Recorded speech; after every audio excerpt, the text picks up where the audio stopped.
So you're headed for a divorce with Avonte, he said. If you guys sign contract extensions, you may not live together anymore. Is that? Man, I thought the plan was we're gonna get like a lot of land, have 2 houses on there, some like ATVs so we can drive back and forth, But no, it's been great living with him for the last 3.5 or whatever years, and it's all great things must come to an end sometime. You gotta move on and continue your life eventually. I just asked Boston who he thought one of the MVPs of the first half was.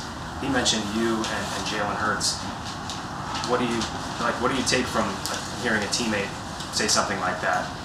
Yeah, anytime you can get praise, from anybody is really cool. I mean, I'd have to say, the O-line played great offensively as a whole. It takes all 11 people, and we got a lot of great people on our team, in the rooms and stuff. But no, that's an honor. That's something you want to have. I go out there and give it my all the time. So to get credit for that from a guy like Boston is cool. What has that friendship and relationship with Avonte meant since the day you got here? Helped you get comfortable in a new city, a new environment? How has that helped your game and off the field as well? Yeah, it just kind of worked with both him and I. We were both drafted here into a city where, we didn't know a lot of people. I mean, he doesn't have family out here. I don't have family out here. He was a little bit closer going to Pitt. But, just being able to come into the building, have a friend. When you come into the building, when you go home, you're not just sitting at home with your thoughts, you can talk to him about everything. We're going through the meetings together. Obviously we're on opposite sides of the ball, but, we can talk about what the defense is saying, what the offense is saying. We're able to learn together to help that development.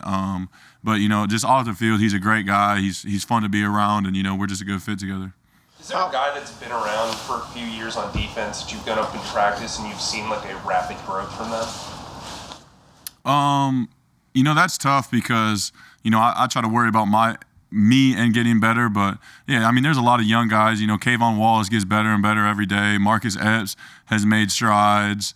The linebacker group, gets better and better. Some of the young guys, whether it's Davion Taylor, TJ Edwards, they all do things to get a little bit better each and every day and continue to grow, in their roles. What do you think of Derwin James and what kind of challenge he presents? Yeah, he's a great player. He flies around. He's just got a knack for the ball. He's physical. He's like a little torpedo trying to take heads off. So anytime you got a guy that flies around like that, he can cause a problem. But, I think we got a good game plan for him. I think we know where he's going to be, and when he's there, we have things to counter him. So. Do they match him up versus tight ends in man a lot, or? Yeah, they'll put him kind of all over. They don't have the coverage indicators that a lot of teams have. They'll leave Derwin on a receiver if he's in the slot, to hide their coverage, or, he goes against tight ends, and they'll kind of put anybody on anybody. I know we always talk about 12 personnel with you and obviously when Zach was here, but what do you like about playing in 11 personnel? What does that do for your game? It just it puts more speed on the field. The safety has to be a little bit deeper. They're not sure if it's going to be a run or a pass. If nickel's on the field, sometimes you get a block a nickel and a smaller guy rather than a linebacker. But it's just like anything, we can create problems for the defense no matter what personnel we're in. You were just asked a little while ago about Derwin James, but like their safeties in general, I mean, what makes them both so effective, like him and Nasir Adderley? Yeah, just their physicality, the way they play. You can see through the film that they're smart players. They can be put in different positions, and sometimes he's safety, sometimes he's Sam linebacker on the ball. Anytime you can move a player around to different spots like that, it puts a challenge on the offense. It's kind of like when Malcolm was here and he played linebacker, safety, DN sometimes. You just have guys that can play kind of anywhere, which makes the plug-and-play system work so well.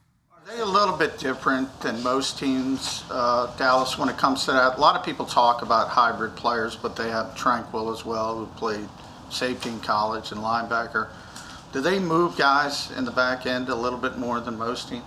Yeah, their defense, they have a lot of different fronts they run, a lot of different packages and on the fronts and in the back end. And I think that's just a credit to their players that they can handle being in different spots. But, yeah, I think they do it more than a lot of teams. What's the key for a tight end to be successful in the play action?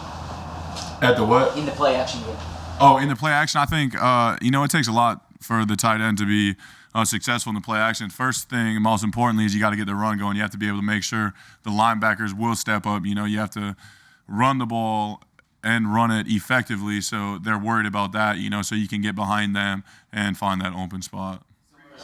Are you responsible too for trying to sell the run there before your route? It all depends, depending on the formation and what happens. But, you know, sometimes you're selling the run and you're sneaking out the backside. But sometimes it's more the offensive line and running back, quarterback selling the play action and you just running the route. You know, the linebackers have to see a lot when it comes to it. So if the O-line can give a good sell, they got to step up because they're reading the offensive line's hat a lot of the times. A couple more. When you were here with Zach early in your career, you were more the blocker than the receiver. Is that happening with this, him not being here and this scheme that you're just not blocking, not being asked to block as much because they need you in out in routes? No, I wouldn't say that. You know, I feel like when the routes are being called, we're out there. We're doing less and less where the tight end is in protection during pass plays like we did last year. So I do run more routes, but I feel like I'm just as heavily involved in the run game as I have been. So how's Joey Bosa then, if you have to kind of help on that side against him to open up the running game? Yeah, obviously, Joey Bosa is a great player. You know, it's just kind of like anything. You got to be willing to stick your face in there, and you know, he gets paid to sack the quarterback, not stop the run. So hopefully, when I'm blocking him, those are a couple plays off in the game.